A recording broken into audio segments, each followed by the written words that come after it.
우리 성도님들께서는 신앙에서 가장 중요한 핵심이 무엇이라고 생각하십니까? 예배, 전도, 선교, 교제 등등 여러 가지를 이야기할 수 있을 것입니다. 그러나 가장 중요한 것을 꼽으라고 한다면 주님과의 관계라고 얘기할 수 있을 것입니다. 주님과 친밀한 사랑의 교제를 나누면서 주님과 동행하면서 주님과 함께 살아가는 그런 신앙생활, 그것이 신앙의 가장 핵심이자 핵심 중의 핵심입니다. 우리 성도님들은 요즘 예수님과 어떠한 관계 가운데 살아가고 계십니까? 오늘 말씀의 제목처럼 요즘 예수님과 친하게 지내고 계신가요? 어떤 분들은 삶에 큰 문제는 없고 또 물 흐르듯이 형통하게 잘 사는 듯 보이지만 예수님과의 관계는 뭔가 좀 막혀 있는 것 같고 뭔가 서먹서먹한 것 같은 그러한 시기를 보내는 분도 계실 것입니다. 반면에 어떤 분들은 삶에 고난은 많고 또 어려움도 환난도 있지만 그 안에서 주님과 교제하면서 주님을 붙들면서 그 시기를 또 주님과 함께 힘있게 살아내는 그런 성도님도 계실 것입니다. 오늘 말씀에 나오는 이 라오디게아 교회 성도들은 전자였을까요? 후자였을까요? 오늘 그 이야기를 나누고자 합니다. 오늘 말씀은 라오디게아 교회를 향한 예수님의 편지인데요. 우리가 함께 말씀을 살펴보면서 예수님께서 오늘 이 말씀을 듣는 우리에게 주님께서 원하시는 것이 무엇인지, 우리에게 어떠한 반응을 요청하시는지를 함께 깨닫고 우리가 순종으로 반응하는 오늘의 예배가 되기를 소망합니다. 오늘 본문에 나오는 이 라오디게아라는 도시는 특징이 있었습니다. 전주라고 하면 전주 도시의 특징은 뭐가 있죠? 여러 가지가 있겠지만 전통의 도시라는 특징이 있죠. 라오디게아 도시의 특징은 무엇이었냐면 부자 도시였습니다. 라오디게아는 교통, 무역, 금융의 중심지였습니다. 교통, 무역, 금융의 중심지라면 많은 사람들이, 많은 돈들이 모였겠죠. 그리고 면직과 모직 산업이 발달한 도시였습니다. 특별히 흙 양모가 유명한 그런 도시였습니다. 그리고 이 지역은 의술이 발달해서 안약을 만드는 그런 의과대학도 그 당시에 있었다라고 합니다.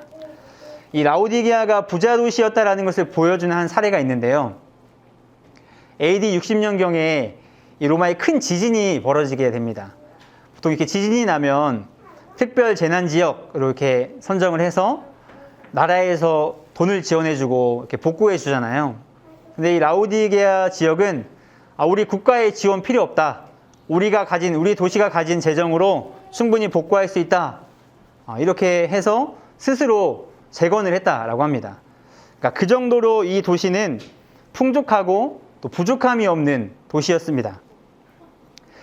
또한 그런 라오디게아 도시의 위치에 있는 라오디게아 교회들은 다른 지역에 있는 교회들과는 조금 다르게 큰 어려움도 별로 없었던 것으로 성경을 보면 그렇게 짐작할 수 있습니다. 요한계시록 2장에 보면 서머나 교회를 향하여서 예수님께서 이렇게 말씀하십니다. 내가 내 환난과 궁핍을 안다. 요한계시록 3장에 나오는 빌라델피아 교회에는 내가 나의 인내의 말씀을 지켰으니 시험의 때를 면하게 하겠다. 이런 말씀들을 통해서 보면 아마 이 서머나 교회나 빌라델피아 교회 같은 경우에는 뭔가 환난이나 또 궁핍이나 인내를 요하는 어려움이 있었다라는 것을 우리가 짐작해 볼 수 있습니다. 그런데 오늘 말씀에 나오는 이 라오디게아 교회에는 전혀 그런 말씀은 찾아볼 수가 없습니다. 앞에서 살펴봤던 이 라오디게아의 부자 도시라는 특징과 또 예수님의 편지의 내용을 살펴봤을 때 이 라오디게아 교회는 큰 부족함이 없는 그냥 평탄하고 또 평안하게 그렇게 신앙생활을 영위해가는 그런 교회였다라고 우리가 생각해 볼 수 있습니다. 자, 그렇다면 이렇게 핍박이 없고 풍족한 라오디게아 교회 성도들의 신앙생활은 어떠했을까요? 그들의 주님과의 관계는 어떠했을까요? 우리가 잘 알고 있는 것처럼 요한계시록 7교회 중에서 칭찬 한 구절을 받지 못한 교회가 바로 이 라오디게아 교회였습니다. 우리 예수님이 참 후덕하신 분이신데 칭찬을 한마디도 안 했다라는 것은 뭔가 문제가 있었다라는 거겠죠. 이 라오디게아 성도들의 신앙의 문제점은 무엇이었을까요? 답을 먼저 말씀드리자면 라오디게아 교인들은 거짓된 자기의 만족에 빠져서 주님을 향한 열심을 잃어버리고 주님과의 친밀한 교제를 상실해버린 그러한 신앙, 그러한 교회였다라는 것입니다. 풍요와 안정이라는 환경과 그로 인한 거짓된 자기의 만족이 이 라오디게아 교인들의 마음을 가득 채우고 있었던 것입니다.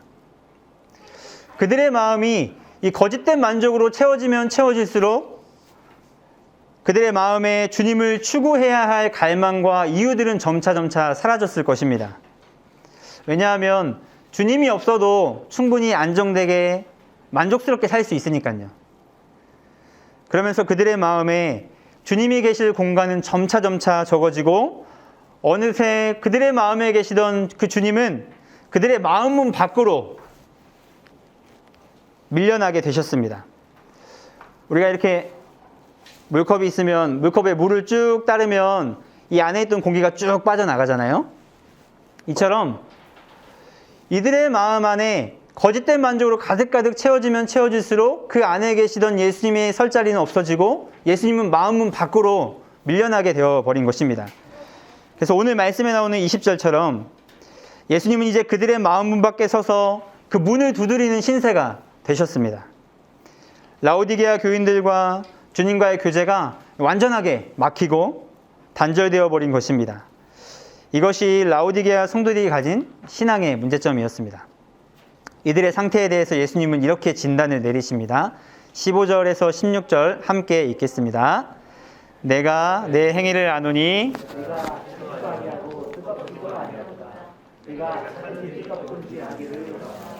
내가 이같이 믿음을 하여 수도하냐고 자기도 아니하니 내 입에서 너를 토하여 버리리라. 네, 아멘. 감사합니다. 너희들은 차지도 뜨겁지도 않은 미지근한 물이다. 이것이 주님의 평가였습니다. 혹시 이렇게 토할 것 같은 미지근한 물을 마셔보신 적이 있으신가요? 왜 정수기에 전원이 꺼져 있는 상태에 햇볕에 이 물이 달궈진 상태의 그 물, 정수기가 잘 돌아가는 줄 알고 이렇게 넣었다가 먹어봤더니 막 미지근할 때 있잖아요. 토할 것 같은 그런 미지근한 물. 주님께서 이 라오디게아 교인들의 상태를 이렇게 진단하셨습니다. 사실 이 말씀은 이 도시의 물 문제와 그들의 신앙의 문제를 빗대어서 표현하신 겁니다. 이 라오디게아라는 도시는 히에라폴리스라는 도시와 골로새라는 도시 사이에 있는 그런 도시였습니다. 이 히에라폴리스는 뜨거운 물이 유명한, 온천이 유명한 도시였고요. 이 골로새는 찬물, 냉수가 나오는 그런 도시였습니다. 그래서 이 물이 모이는 그 지점에 라오디게아가 있다 보니까 라오디게아는 늘 이런 토할 것 같은 미지근한 물만 나오는 거죠. 그래서 이런 물 문제가 있었다라고 합니다. 뜨거운 물은 뜨거운 대로 온천으로 사용할 수 있고 또 찬물은 차가운 대로 냉수로도 사용할 수 있죠. 그런데 미지근한 물은 마시기도 역하고 또 온천으로도 사용하지 못하는 그런 별로 쓸데없는 그런 물이었습니다. 주님 보실 때 라오디게아 성도들은 그렇게 별로 어디에 쓸모가 없는 미지근한 신앙을 가지고 있었던 것입니다. 이 라오디게아 사람들을 가리키는 영어 단어가 라우디션이라는 단어입니다. 이 단어는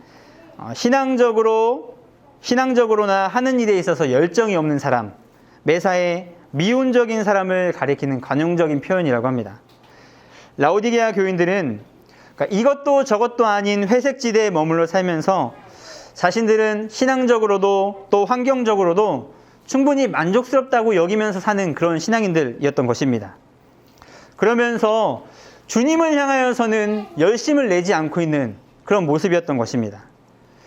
이렇게 주님과는 상관없는 만족에 취하여서 살아가는 그들의 삶을 보면서 내가 너희들의 신앙을 보니 미지근한 물처럼 토할 것 같다라고 주님께서 말씀하신 것입니다. 예전에 한 유튜브에서 교회와 성도들을 향한 사탄의 계략이라는 그런 영상이 있더라고요. 그 내용을 그냥 간단하게 정리해보면 이런 내용입니다. 박해되신 성도들에게 자유와 풍요를 줘라. 재물과 탐욕에 빠지게 하고 번성하고 성공할 것이라는 가짜 복음에 온 마음을 쏟도록 해라. 더 이상 사람들이 교회에 나오는 것을 막지 말고 기도하는 것을 막지 마라. 이미 교회와 성도들의 기도가 육신의 만족만을 구하는 세속적인 교회와 성도로 변질되었다. 또한 자신은 이미 구원받았다고 믿게 해라. 믿게 해놓고 이제 자신의 삶을 자신이 하고 싶은 대로 살게 하고 또 바쁘게 만들어라. 행복은 물질의 풍요로부터 온다고 생각하여 가족의 행복과 안락한 노후를 위해서 온통 돈 버는 데에 집중하게 해라. 이러한 내용이었습니다. 이 주장이 옳다 그르다를 떠나서 요즘 시대에 한 번쯤은 우리가 생각해 볼 만한 내용인 것 같습니다. 라오디게아 교회 성도들은 이렇게 물질적인 풍요와 또 거짓된 자기 만족에 빠져 살면서 예수님을 자신의 마음문 밖으로 몰아냈던 것입니다. 그리하여 예수님과의 관계가 막히고 벌어져서 이제는 주님과의 관계가 차지도 뜨겁지도 않은 그런 미지근한 물과 같은 모습으로 변질된 교회가 이 라오디게아 교회였던 것입니다. 이에 더하여 라오디게아 교회는 더 큰 문제가 있었습니다. 그것은 자신들이 지금 어떠한 상태에 놓여 있는지를 이들이 알지 못했다라는 것입니다. 우리가 암을 무섭다라고 하는 것은 암이 발생했는지를 우리가 잘 파악하기가 어렵기 때문에 무섭다라고 하죠. 상태가 좋지 않은 것보다 더 위험한 것은 내가 상태가 좋지 않다라는 것을 모르고 사는 것입니다. 심지어는 반대로 자신의 상태가 좋다고 여기면서 살고 있는 것이죠. 그러니까 분별해서 우리가 알고 있다라고 한다면 후속 조치가 가능할 텐데 그것이 불가능했다라는 것입니다. 라오디게아 성도들의 자기인식은 다음과 같았습니다. 우리 17절의 상반절 한번 읽어보도록 하겠습니다. 시작. 내가 말하기를 나는 부자라 부유하여 부족한 것이 없다 하나. 네, 여기까지입니다.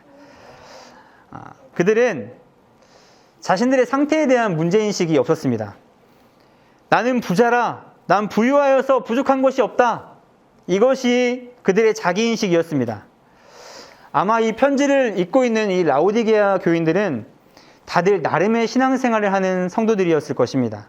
당연히 예배 드렸겠고 헌금도 했겠고 또 각자가 맡은 헌신도 했겠고 그러면서 그들 스스로는 나 이 정도면 스스로 난 신앙생활 잘하고 있다. 내 삶은 괜찮다.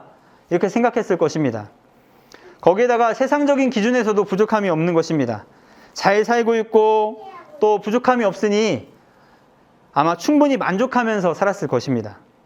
어쩌면은 하나님께서 우리에게 복을 주셔서 우리가 이렇게 안정되게 평탄하게 살고 있는 거야 라고 생각했을지도 모릅니다. 그러나 라오디게아 교회를 향한 주님의 평가는 그들의 인식과는 전혀 달랐습니다. 하반절 읽어보겠습니다. 내 공고한 것과 가련한 것과 가난한 것과 눈먼 것과 벌거벗은 것을 알지 못하는도다. 아멘. 이들 스스로는 나는 부자라 부유하여 부족한 것이 없다 라고 생각했지만 주님이 보실 때에는 내 곤고한 것과 가련한 것과 가난한 것과 눈먼 것과 벌거벗은 것을 내가 알지 못하는도다 라고 주님께서 말씀하십니다. 주님 보실 때 이 라오디게아 성도들은 공고하고 가련한 자였습니다. 이 공고하고 가련하다라는 이 단어는 전쟁 후에 모든 것을 약탈당한 상태를 의미하는 단어입니다.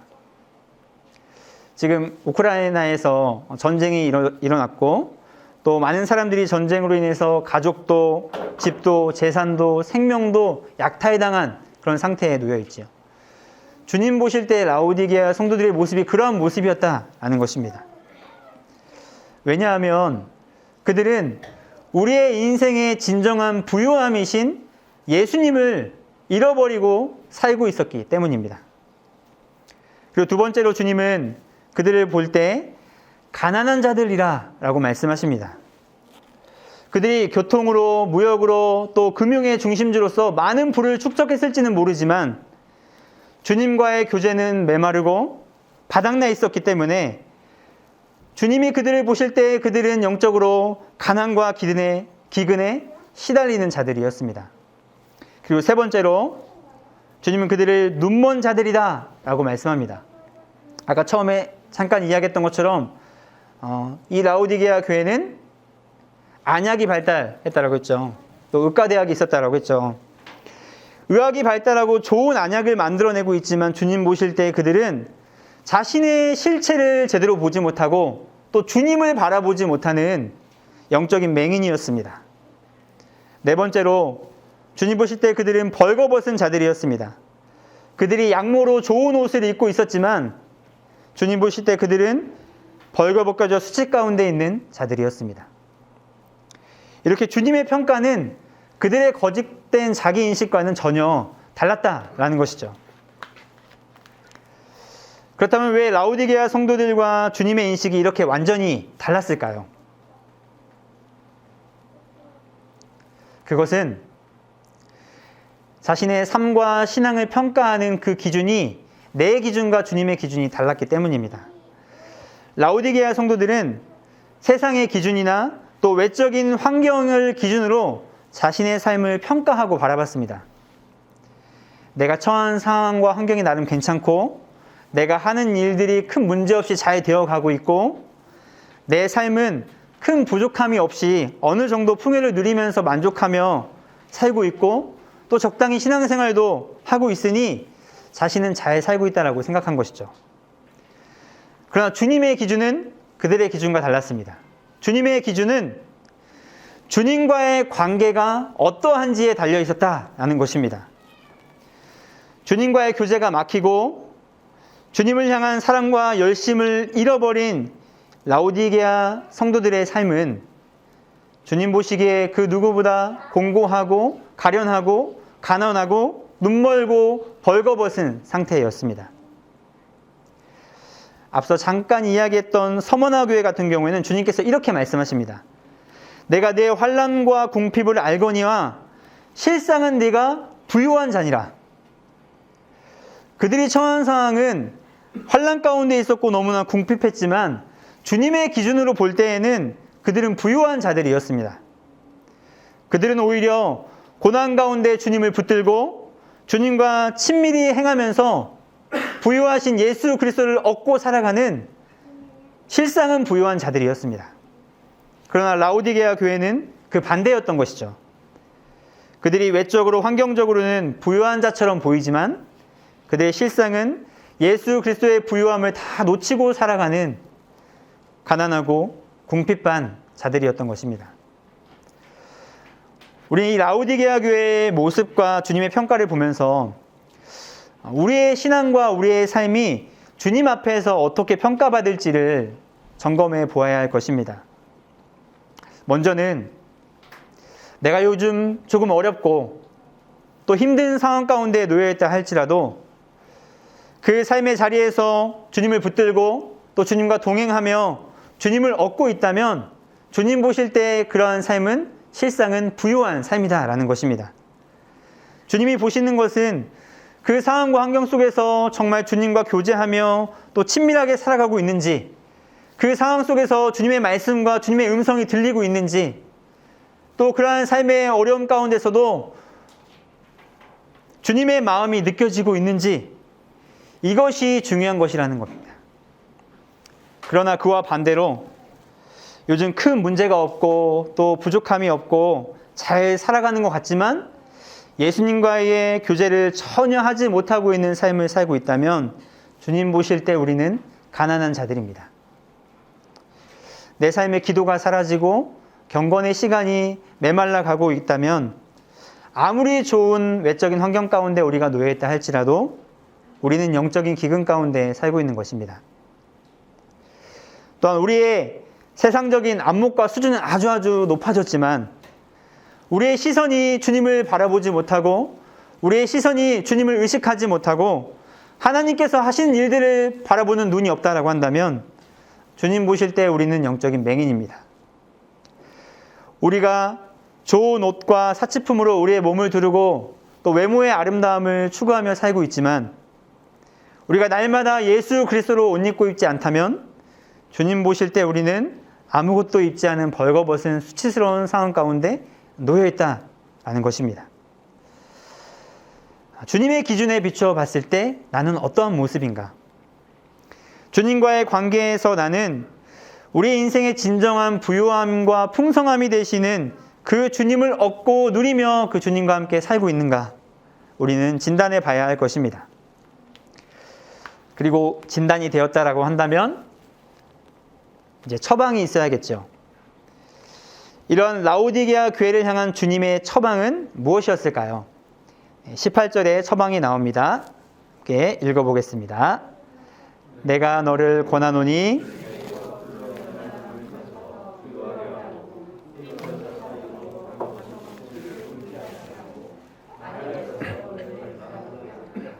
아멘. 세 가지 처방이 등장하죠. 예수님으로부터 세 가지를 사라고 말씀하고 계십니다. 먼저 첫 번째로는 내게서 불로 연단한 금을 사서 부유하게 하라. 조금 쉽게 말해본다면 사서 고생해라 라는 말로 표현할 수 있을 것 같습니다. 편안과 안정이 아닌 고난과 연단을 통해서 우리의 신앙은 우리의 불순물이 제거되어지고 순금과 같은 신앙이 됩니다. 우리 주님이 볼 때에는 그러한 연단을 통하여서 우리의 신앙이 순수한 신앙이 되어지는 그것이 부유한 상태다라는 것입니다. 그 다음 두 번째로는 내게서 흰 옷을 사서 입어서 벌거벗은 수치를 보이지 않게 하라라는 처방입니다.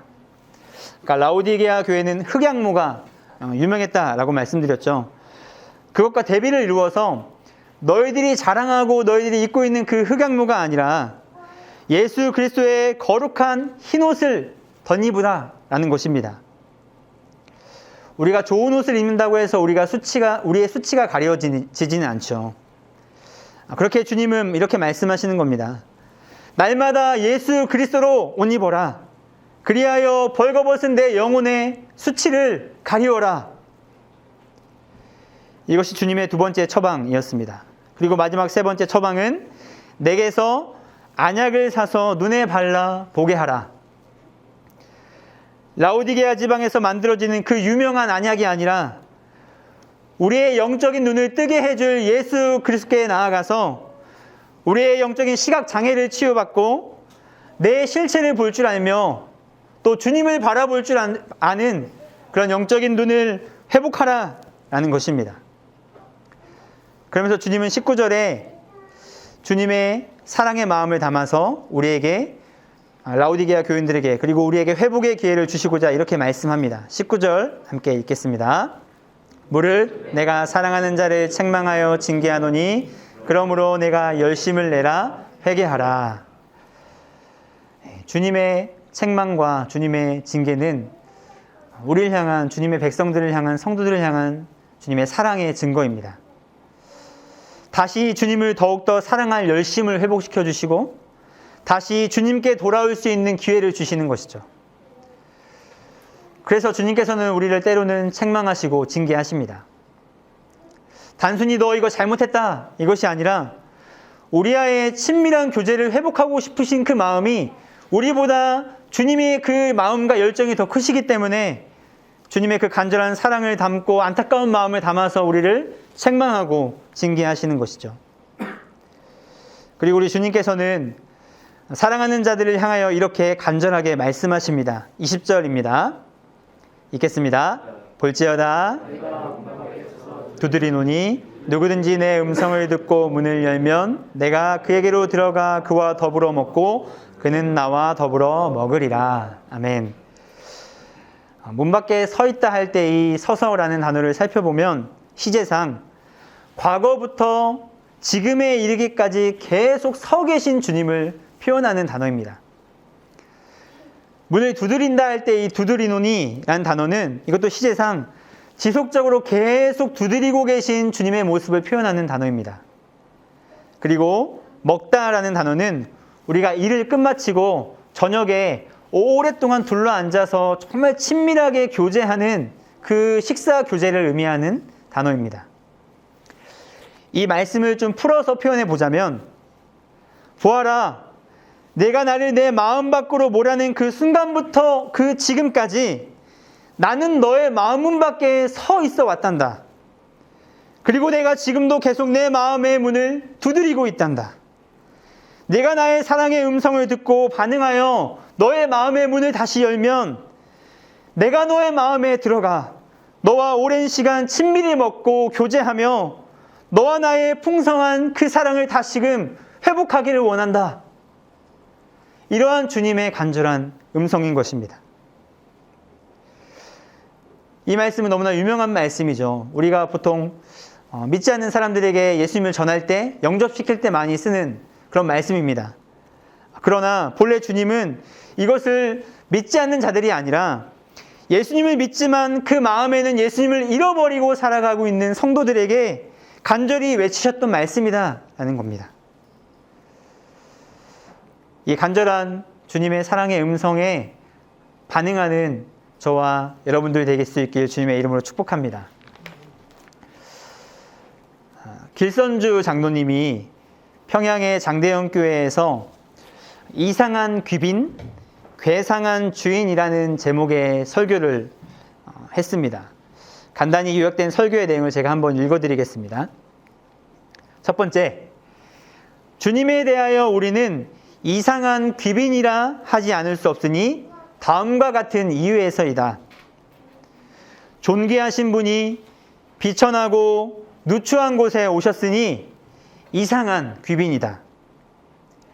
귀중하신 몸인데도 이슬에 젖고 피가 발에 흐르기까지 오래 서 계시니 이상한 귀빈이다. 굳게 닫은 방문을 충분히 열 수 있는 귀빈이신데도 열지 않고 열기를 기다리고 계시니, 전능하신 손으로 간절히 두드리고 계시니, 끊임없이 애원하시듯 하면서까지 문을 두드리시니 이상한 귀빈이다. 두 번째, 괴이한 주인, 귀빈을 영접지 않는 완악한 성도들을 말함이니 다음과 같은 이유에서이다. 자애로운 얼굴을 하신 예수님을 환영하지 않으니 괴이하다.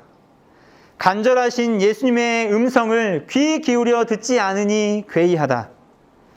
주인도 아니면서 진정한 주인을 문 밖에 세워두고 있으니 괴이하다. 그러면서 모인 약 2,000명의 신자들에게 이렇게 선포했다라고 합니다. 문을 여십시오.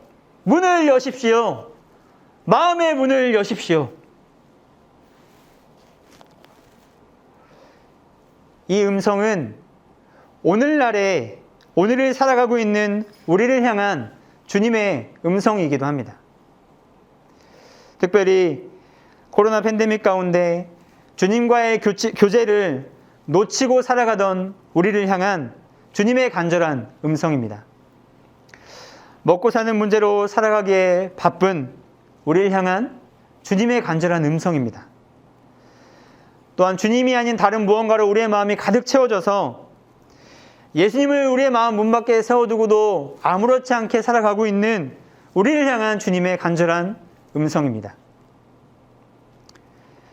존귀하시고 자애로우시며 우리를 향한 간절한 사랑을 마음에 품고 우리를 찾아오셔서 우리의 마음을 노크하시는 그 주님의 사랑에 반응하는 저와 여러분 될 수 있게 주님의 이름으로 축복합니다. 제가 작년 말에 안수를 받으면서 안수를 받기 위한 한 과제 중에 십자가 복음이라는 그 책을 읽고 요약하고 또 소감을 써서 제출하는 그런 과제가 있었습니다. 그 과제를 하면서 그 책을 읽으면서 하나님께서 저를 회개케 하시는 시간들이 있었습니다. 제가 그 책을 읽으면서 적어둔 그 짧은 글을 읽어드리면서 오늘 말씀을 마치려고 합니다. 사역자로 산다고 하면서도 하나님과의 친밀한 교제보다 더 앞서는 것들을 삶에 많이 두었다. 하나님은 언제나 도희야, 나와 먼저 교제하자라고 부르시는데 하나님, 저 설교도 해야 하고 예배도 준비해야 하고 사람도 만나야 하고 바빠요. 이와 같은 태도로 신앙의 본질을 놓치고 지냈던 적이 많다. 눈에 보이는 열매와 결과들을 도출해내야 한다는 생각에 사로잡혀서 주님과의 교제 가운데 공급되는 생명과 힘을 놓치고 내 열심과 노력으로 열심히 살았다. 하나님과 상관없는 하나님의 일을 행하지는 않았는지, 하나님의 얼굴을 구하기보다는 하나님의 손과 하나님의 능력을 구하기에 급급하지는 않았는지 돌아보게 된다. 하나님과의 친밀한 사랑의 교제는 하나님의 명령과 규례를 지키는 것보다 우선일 뿐만 아니라 하나님을 위한 모든 의식보다 우선이다라는 이 저자의 이야기를 마음에 새겨본다. 주님을 갈망하며 주님을 사랑하며 주님과 교제하는 일을 삶의 최우선순위에 두어야 하겠다. 주님의 무엇이 아닌 주님 그분을 갈망하고 구하는 삶, 주님의 손과 능력이 아닌 주님의 얼굴을 구하는 삶, 주님 그분에 대한 갈망으로 주님을 더 알고자 하고 주님을 더 찾고자 하고 주님 그분을 더욱더 사랑하는 삶, 이러한 삶이 저와 우리 주님의 길 교회 성도님들 삶 가운데 있어지기를 주님의 이름으로 축복합니다. 기도하겠습니다.